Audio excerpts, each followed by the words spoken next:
गुरुर्ब्रह्मा गुरुर्विष्णु गुरुर्देवो महेश्वरः गुरुर्साक्षात् परब्रह्म तस्मै श्री गुरुवे नमः।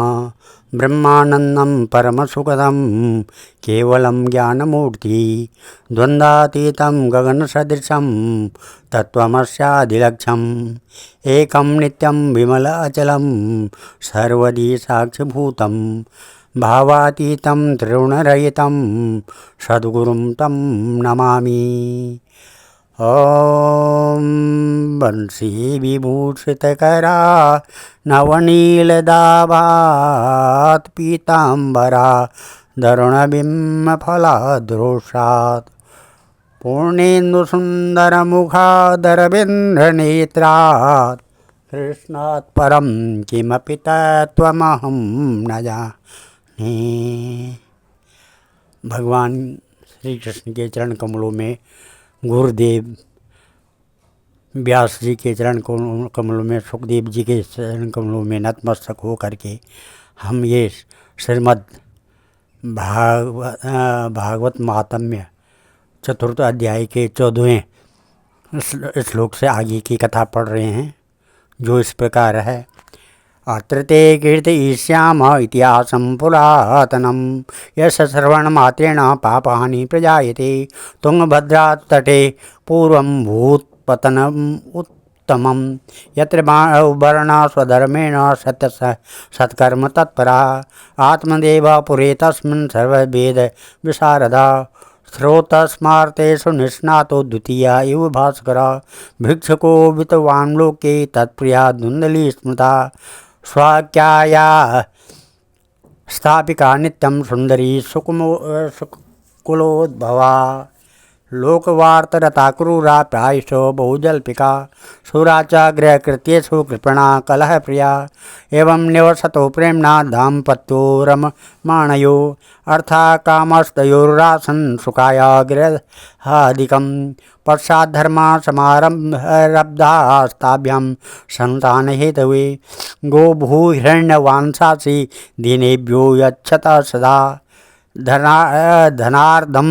धर्ममार्गेण ताभ्यां नीतं तथापि च न पुत्रो नापि वा पुत्री ततश्चिन्तातुरो दृशम् एकदा स द्विजो दुःखात् गृहं त्यक्त्वा वनं गता मध्याह्ने त्रिशतो जाता तडागं सोपेयुवान् पीत्वा जलं निष्णास्तु प्रजाः दुःखेन कर्षिताः मुहूर्तादपि तत्रैव सन्न्यासी कश्चिदा गता दृष्ट्वा पीतजलं तं तु विप्रा यावत्सदन्धिकं नत्वा च पादयोस्तस्य निःसंस्था पुरः। नारद जी, अब हम तुम्हें इस विषय में एक प्राचीन इतिहास सुनाते हैं। उसके सुनने से ही सब पाप नष्ट हो जाते हैं। पूर्व काल में तुंगभद्रा नदी के तट पर एक अनुपम नगर बसा हुआ था। वहाँ सभी वर्णों के लोग अपने अपने धर्मों का आचरण करते हुए सत्य और सत्कर्मों में तत्पर रहते थे। उस नगर में समस्त वेदों विशेषज्ञ और स्रोत स्मार्थ कर्मों में निपुण एक आत्मदेव नामक ब्राह्मण रहता था। वह साक्षात दूसरे सूर्य के समान तेजस्वी था। वह धनी होने पर भी भिक्षाजीवी था। उसकी प्यारी पत्नी धुंधली कुलीन एवं सुंदरी होने पर भी सदा अपने बात पर अड़ जाने वाली थी। उसे लोगों की बात करने में सुख मिलता था। स्वभाव था क्रूर, प्रायः कुछ न कुछ बकवास करती रहती थी। गृह कार्य में निपुण थी, कृपण थी, कंजूस थी और थी झगड़ालू। इस प्रकार ब्राह्मण दंपति प्रेम से अपने घर में रहते और विहार करते थे। उसके पास अर्थ और भोग विलास की सामग्री बहुत थी। घर द्वार भी सुंदर थे, परंतु उससे उन्हें सुख नहीं था। जब अवस्था बहुत ढल गई तब उन्होंने संतान के लिए तरह तरह के पुण्य कर्म आरंभ किए और वे दीन दुखियों को गो, पृथ्वी, स्वर्ण और वस्त्र आदि दान करने लगे। इस प्रकार धर्म मार्ग में उन्होंने अपना आधा धन समाप्त कर दिया, तो भी उन्हें पुत्र या पुत्री किसी का भी सुख देखने को न मिला। इसलिए अब वह ब्राह्मण बहुत ही चिंतातुर रहने लगा। एक दिन वह ब्राह्मण देवता बहुत दुखी होकर घर से निकलकर वन को चल दिया। दोपहर के समय उसे प्यास लगी, इसलिए वह एक तालाब पर आया और संतान के अभाव के दुख से उसके शरीर को बहुत सुखा दिया। इसलिए वह थक जाने के कारण जल पीकर वह वहीं बैठ गया। 2 घड़ी बीतने पर वहाँ एक सन्यासी महात्मा आए। जब ब्राह्मण देवता ने देखा कि वे जल पी चुके हैं, तब वह उनके पास गया और चरणों में नमस्कार करने के बाद सामने खड़े होकर लंबी लंबी सांसें लेने लगा।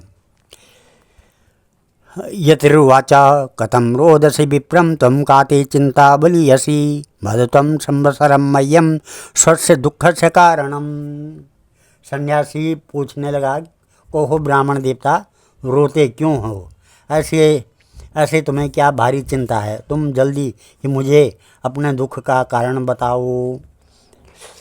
ब्राह्मणों वाचा, ब्राह्मण कहते हैं, किं ब्रवीमर्षे दुखम पूर्व पापेन संचितम मदीया पूर्वजास्तो यम कवष्णुम उपभुंजते मद्दत्तम नैव गृह्यन्ते प्रीत्या देवा दुजातया प्राज दुखेन शून्योहम प्राणास्त्यक्तु त्यक्तुम इह गता धिग्जीवतं प्रजाहीनं धिग्गृहं च प्रजा विना धिग्धनं चान्यपत्यस्य धिक्कुलं संतति विना पाल्यते या मया धेनो सा बंध्या सर्वथा भवेत् यो मया रोपितो वृक्ष सोऽपि बंध्यास्त्वमाश्रयेत् यत्फलं मद्गृहायातं तच्च शीघ्रं विनश्यति निर्भाग्यास्यान् पत्यस्य किमतो जीवतेन मे इत्युक्त्वा स रुरोधोश्चैस्तत् पार्श्वं दुःखपीडिता।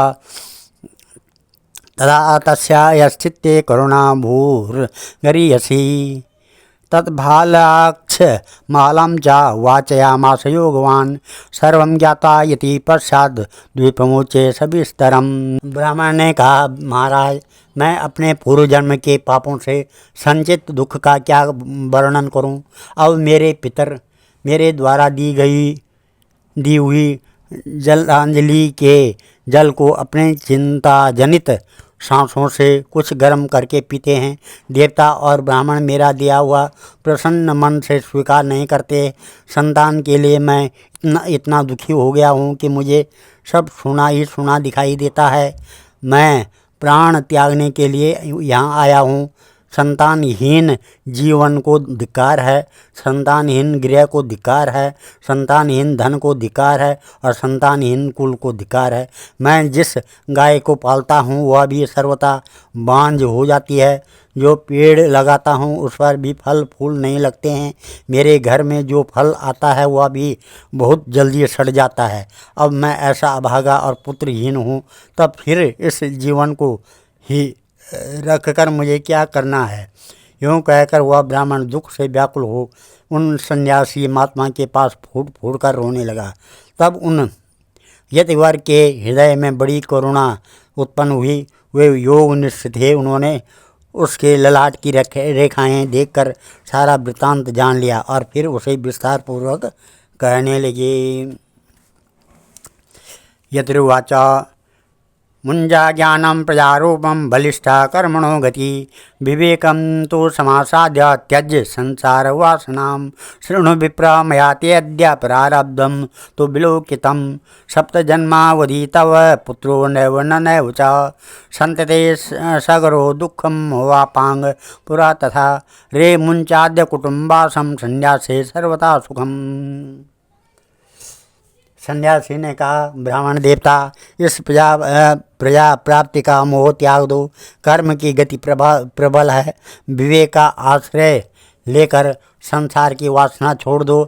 विप्रवर सुनो, मैंने इसी समय तुम्हारा प्रारब्ध देख कर निश्चय किया है कि 7 जन्म तक तुम्हारे कोई संतान किसी प्रकार नहीं हो सकती है। पूर्व काल में राजा सगर एवं अंग को संतान के कारण दुख भोगना पड़ा था। ब्राह्मण, अब तुम कुटुंब की आशा छोड़ दो और संन्यास में ही सब प्रकार का सुख है।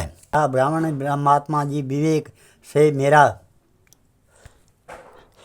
ब्राह्मण वाचा, ब्राह्मण बोला, विवेकेन भवेत् किं मे पुत्रं देहि बलादपि नो चेत्याजाम्याहं प्राणास्त्वदग्र शोकमूर्छिता पुत्रादिशुकहीनोऽयं संन्यासः शुष्क एव च गृहसं सरसो लोके पुत्रपौत्रा समन्विता इति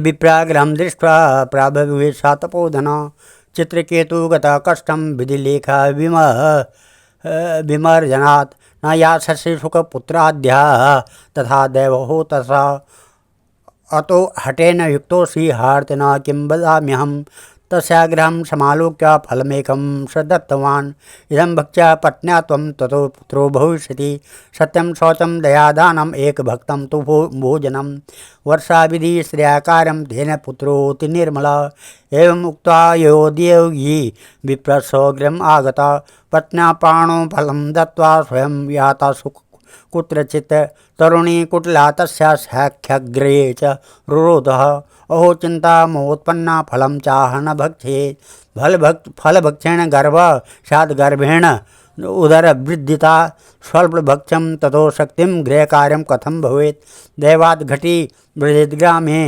पालयितगर्भिणी कथं शुकवासन्न सेद्गर्भस्थं कुक्षे कथम् उत्सृजेत् त्र्यकचेद गतो गर्भस्तदात् मे मरणं भवेत् प्रसूतो दारुणं दुःखं सुकुमारी कथं सहे मंदायां मयि सर्वस्वं न नान्दास हरे तदा शतशौचदिनी नियमो दुराराध्य सदृशते लालने पालने दुःखं प्रसूतायास वर्तते वन्द्या वा विधवा नारी सुखिनी चेत् मे मति एवं कुतर्कयोगेन तत्फलं नैव भक्षितं पत्न्या पृष्ठं फलं भुक्त्वा भुक्तं चेत् तयोरितम् एकदा भगिनी तस्या तद्गृहं शुचया गता तदग्रे कथनं सर्वं चिन्तेयं महती हि मे दुर्बला तेन दुःखेन ह्यानुजे करवाणि किं साब्रवीन्मं गर्भे स्थितं दास्यामि प्रसूतिता तावत् कालं सगर्भेव गुप्ता तिष्ठे गृहे सुखं वित्तं त्वं मत्पतेर्यच्छा सते दास्यति बालकं षाण्मासिको मृतो बालः इदं लोकोद्वदिष्यति तं बालं पोषयिष्यामि नित्यमागत्य ते गृहे फलमापर्यध्येन्वे त्वं परीक्षार्थं तु साम्प्रतं ततदाचरितं सर्वं तथैव श्रीस्वभावता अतकालेन सा नारी प्रसूता बालकं तदा आनीय जनको बालं रहस्ये धुन्धली ददो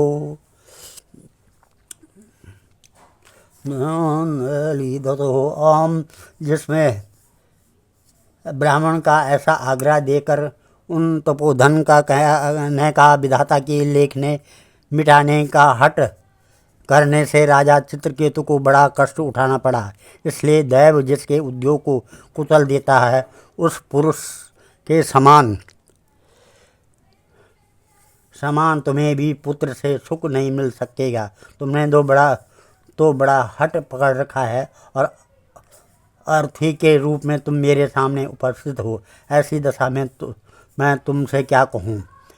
जब महात्मा जी ने देखा कि यह किसी प्रकार अपना आग्रह नहीं छोड़ता तब उन्होंने उसे एक फल देकर कहा, इसे तुम अपनी पत्नी को खिला देना, इससे उसके एक पुत्र होगा। तुम्हारी स्त्री के साल तक सत्य, शौच, दया, दान और एक समय एक ही अन्न खाने का नियम रखना चाहिए। यदि वह ऐसा करेगी तो बालक बहुत शुद्ध स्वभाव वाला होगा। यूँ कहकर वे योगीराज चले गए और ब्राह्मण अपने घर लौट आया। वहाँ आकर उसने वह फल अपनी स्त्री को के हाथ में दे दिया और स्वयं कहीं चला गया। उसकी स्त्री तो कुटिल स्वभाव की थी। वह रो रो कर अपनी एक सखी से कहने लगी, सखी मुझे तो बड़ी चिंता होगी, मैं तो यह फल नहीं खाऊंगी। फल खाने से गर्भ रहेगा और गर्भ से पेट बढ़ जाएगा, फिर कुछ खाया पिया जाएगा नहीं, इससे मेरी शक्ति क्षीण हो जाएगी। तब बता घर का धंधा कैसे होगा। और दैववश यदि कहीं गांव में डाकुओं का आक्रमण हो गया तो गर्भिणी स्त्री कैसे भागेगी। यदि सुखदेव जी की तरह यह गर्भ भी पेट में ही रह गया तो इसे बाहर कैसे निकाला जाएगा। और कहीं प्रसव काल के समय वह टेढ़ा हो गया तो फिर प्राणों से ही हाथ धोना पड़ेगा। यूँ भी प्रसव के समय बड़ी भयंकर पीड़ा होती है। मैं सुकुमारी भला यह सब कैसे सह सकूँगी। मैं जब दुर्बल पड़ जाऊंगी तब ननद रानी आकर घर का सब माल मत्ता समेट समेट ले जाएंगी और मुझसे तो सत्य शौच आदि नियमों का पालन होना भी कठिन ही जान पड़ेगा। जो स्त्री बच्चा जनती है उससे उस बच्चे के लालन पालन में भी बड़ा कष्ट होता है। मेरे विचार से तो बंध्या या विधवा स्त्रियां ही सुखी हैं। मन में ऐसे ही तरह तरह के कुतर्क उठने से उसने वह फल नहीं खाया और जब उसके पति ने पूछा फल खा लिया तब उसने कह दिया हाँ खा लिया। एक दिन उसकी बहन अपने आप ही उसके घर आई। तब उसने अपनी बहन को सारा वृत्तांत सुनाकर कहा कि मेरे मन में इसकी बड़ी चिंता है। मैं इस दुख के कारण दिनों दिन दुबली हो रही हूँ। बहन मैं क्या करूँ? बहन ने कहा मेरे पेट में बच्चा है, प्रसव होने पर वह बालक मैं तुझे दे दूँगी। तब तक तू गर्भवती के समान घर में गुप्त रूप में सुख से रहे। तो मेरे पति को कुछ धन दे देगी तो वे मुझे अपना बालक दे देंगे। हम ऐसी युक्ति करेंगे कि जिसमें सब लोग यही कहें कि इसका बालक 6 महीने का होकर मर गया और मैं नित्य प्रति तेरे घर आकर उस बालक का पालन पोषण करती रहूँगी। इस समय इसकी जांच करने के लिए यह फल गो को खिला दे। ब्राह्मणी जी स्त्री स्वभाववश जो उसकी बहन ने कहा था वैसे ही किया। मंगलम भगवान विष्णु मंगलम गरुड़ध्वजा मंगलम पुंडरीकाक्ष मंगलाय तनो हरि। इसके पश्चात समयानुसार जब उस स्त्री के पुत्र हुआ तब उसके पिता ने चुपचाप लाकर उसे धुंधली को दे दिया। तया च कथितं भर्ते प्रसूत सुख आर्भक लोकस्य सुखमुत्पादनम् आत्मदेवा प्रचोदयात्। दोदानं द्विजातिभ्य जातकर्म विधाय च गीतवादित्र घोषो भूतद्वारे मंगलम बहु। भर्तुरग्रे ब्रवीद्वाक्यं स्तन्यं नास्ति कुचे मम अन्यस्तन्येन निर्दुग्धा कथं पोष्णामि बालकम्। मत्स्वद्शुश्रप्रसूताया मृतो बालसुवर्तयते तमाकारं गृहे रक्षा सातेर्वा पोषयिष्यति। पतिनां स तत्कृतं सर्वं पुत्ररक्षणहेतवे पुत्रस्य धुन्धकारीति नाम मात्रा प्रतिष्ठितं। त्रिमासे निर्गते जातः स्वाध्यनो शुश्वे अर्भकं सर्वांगसुंदरं दिव्यं निर्मलं कनकप्रभं। दृष्ट्वा प्रसन्नो विप्रासो संस्कारान् स्वयं आददे। मत्वा आश्चर्यं जना सर्वे ददीक्षार्थं समागताः। भाग्योदयो अधुना जाता आत्मदेव स पश्यत धेन्वा बाला प्रसूतसु देवरूपीति कौतुकं। न ज्ञातं तद् रहस्यं तु केनापि विधियो गता। गोकर्णं तं श्रुतं दृष्ट्वा गोकर्णं नाम च अकरोत्। कियत्कालेन तो जातो तरुणो तनया उभो गोकर्ण पंडितो ज्ञानी धुंधकारी माँ खला। स्नान शौच क्रियाहीनो दुर्भक्षे क्रोधवर्धिता दुष्परिग्रहकर्ता च शवस्तेन भोजनम। चोर सर्वजने द्वेषी परमेश्य प्रदीपक लालनायार्भका धृता सद्या कूपे न्यपातयत। हिंसक शस्त्रधारी च देनाधानं प्रपीडक चाण्डालाविरतो नित्यं पाशहस्ता सुसंगता। येन वैशा कुसंज्ञेन पितरं वित्तं तु नाशितम्। एकदा पितरो ताड्य पात्राणि स्वयं आहरत्। तत्पिता कृपणो प्रोचेर्धनहीनो रुरोधः। बन्ध्यत्वं तु समाचीनं कुपुत्रो दुःखदायक। क्व तिष्ठामि क्व गच्छामि को मे दुःखं विपोहयेत्। प्राणं त्यजामि दुःखेन हा कष्टं मम संस्थितं। तदानीं तु समागत्य गोकर्ण ज्ञानसंयुता बोधयामास जनकं वैराग्यं परिदर्शनम्। असारा खलु संसार दुःखरूपी विमोहक। श्रुत कस्य धनं कस्य स्नेहवाञ्जालति निशम्।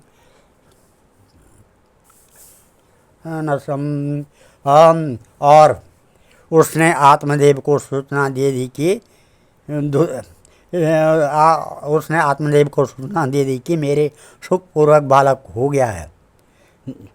इस प्रकार आत्मदेव के पुत्र हुआ सुनकर सब लोगों को बड़ा आनंद हुआ है। ब्राह्मण ने उसका जात कर्म संस्कार करके ब्राह्मणों को दान दिया और उसके द्वार पर गाना बजाना तथा अनेक प्रकार के मांगलिक कृत्य होने लगे।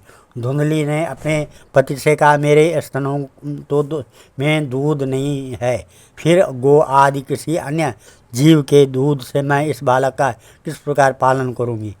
मेरी बहन के अभी बालक हुआ था, वह मर गया है, उसे बुलाकर अपने यहाँ रख लें तो वह आपके इस बच्चे को का पालन पोषण कर लेंगी। तब पुत्र की रक्षा के लिए आत्मदेव ने वैसा ही किया तथा माता धुंधली ने उस बालक का नाम धुंधकारी रखा। इसके बाद 3 महीने बीतने पर उस गो के भी एक मनुष्याकार बच्चा हुआ। वह सर्वांग सुंदर, दिव्य, निर्मल तथा सुवर्ण की सी कांति वाला था। उसे देखकर ब्राह्मण देवता को बड़ा आनंद हुआ और उसने स्वयं ही उसके सब संस्कार किए।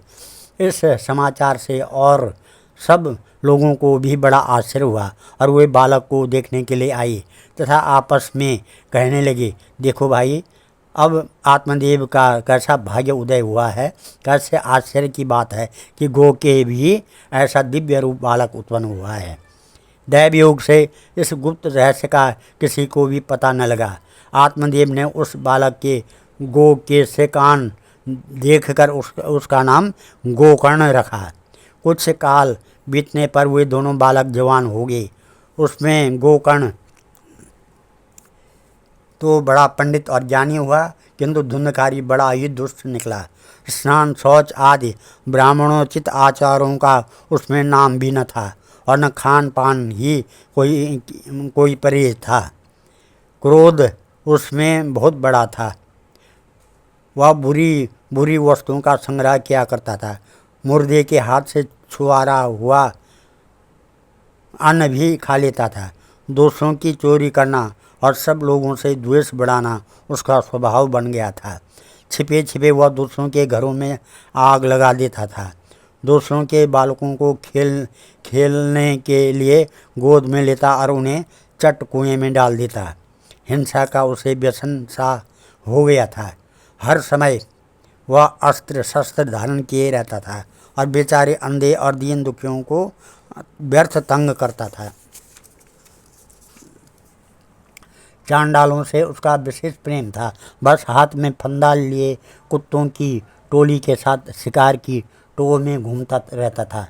वैश्याओं के जाल में फंसकर उसने अपने पिता की सारी संपत्ति नष्ट कर दी। एक दिन माता पिता को मार पीट कर घर के सब बर्तन भांडे उठा ले गया। इस प्रकार जब सारी संपत्ति स्वाहा हो गई तब उसका कृपण पिता फूट फूट कर रोने लगा और बोला, इससे तो इसकी माँ का बांझ रहना ही अच्छा था। कुपुत्र तो बड़ा ही दुखदायी होता है। अब मैं कहूँ कहाँ रहूँ, कहाँ जाऊँ? मेरे इस संकट को मैं कौन काटेगा? हाथ में हाय, मेरे ऊपर तो बड़ी विपत्ति आ पड़ी है। इस दुख के कारण अवश्य मुझे एक दिन प्राण छोड़ने पड़ेंगे। उसी समय परम ज्ञानी गोकर्ण जी वहाँ आए और उन्होंने पिता को वैराग्य का उपदेश करते हुए बहुत समझाया। वे बोले, पिताजी, यह संसार असार है। यह अत्यंत दुख रूप और मोह में डालने वाला है। पुत्र किसका, धन किसका? स्नेहवान पुरुष रात दिन दीपक के समान जलता रहता है। सुख न तो इंद्र को है और न चक्रवर्ती राजा को ही सुख है, तो केवल विरक्त एकांत जीवी मुनि को यह मेरा पुत्र है। इस अज्ञान को छोड़ दीजिए। मोह नरक की प्राप्ति होती है। यह शरीर तो नष्ट होगा ही, इसलिए सब कुछ छोड़कर वन में चले जाइए।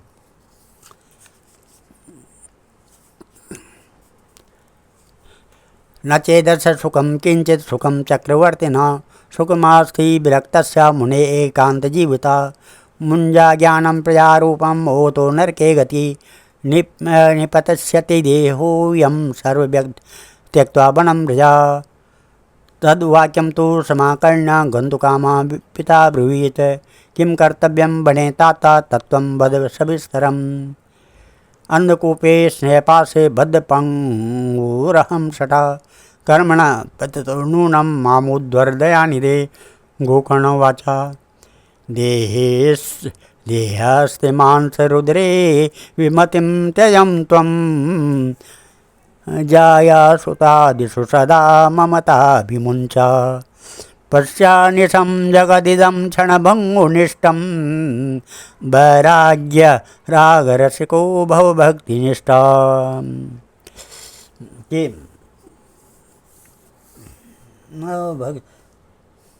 भक्तिनिष्ठा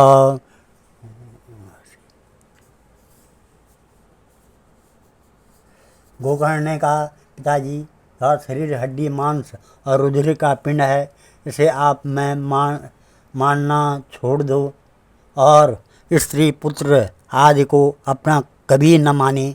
इस संसार को रात दिन क्षण भंगुर देखें, इसकी किसी भी वस्तु को अस्थाई समझकर उसमें राग न करें, बस एकमात्र वैराग्य रस के रसिक होकर भगवान की भक्ति में रत रहें। धर्म भजस्व सततं त्यज लोक धर्मान सेवश साधु पुरुषा जय काम तृष्णान अन्यस्य दोष गुण चिंतनमाशु मुक्त्वा सेवा कथा रसमहो नितरां पिबत्वम् एवं श्रुतोक्ति वसतोऽपि गृहं विहाय यातो वनं स्थिरमतिर्गति 60 वर्षा युक्तो हरेरनुनिधिनं परिचर्ययासो श्रीकृष्णमापनेयतं दशमस्य पाठात्।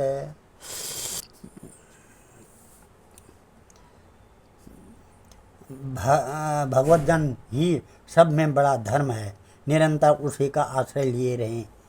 अन्य सब प्रकार के लौकिक धर्मों से मुख मोड़ लें, सदा साधु जनों की सेवा करें, भोगों की लालसा को पास न फटकने दें तथा जल्दी से जल्दी दोषों का विचार करना छोड़कर एकमात्र भगवत सेवा और भगवान की कथाओं के रस का ही पान करें। इस प्रकार पुत्र की वाणी से प्रभावित होकर आत्मदेव ने घर छोड़ दिया और वन की यात्रा की। यद्यपि उसकी आयु उस समय 60 वर्ष की हो चुकी थी, फिर भी बुद्धि में पूरी दृढ़ता थी। वहाँ रात दिन भगवान की सेवा पूजा करने से और नियम पूर्वक भागवत के 10 स्कंद पाठ करने से उसने भगवान श्री कृष्णचंद्र को प्राप्त कर लिया। आज हम इस कथा को यहीं पर विराम देते हैं। कल 5वां अध्याय शुरू करेंगे। 5वें अध्याय में धुंधकारी, कल 5वां अध्याय श्रीमद् भागवत महात्म्य का 5वां अध्याय शुरू करेंगे। उसमें 5वें अध्याय में धुंधकारी की प्रेत योनि की प्राप्ति और उससे उद्धार के बारे में दिया गया है। मंगलम भगवान विष्णु मंगलम गरुड़ध्वजा मंगलम पुंडरीकाक्षा मंगलाय तनो हरि मंगलम भगवान शंभु मंगलम वृषभध्वजा मंगलम पार्वतीनाथ मंगलाय शिव शंकर ध्येयं सदा परिभवग्नमविष्यदोहं तीर्थात् पदं शिवविरञ्जनुतं शरण्यं भृत्यात्यहं प्रणतपालभवाब्धिपोतं वन्दे महापुरुषते चरणारविन्दं। सर्वे भवन्तु सुखिनः, सर्वे सन्तु निरामया, सर्वे भद्राणि पश्यन्तु, मा कश्चित् दुःखभाग् भवेत्। धन्यवाद।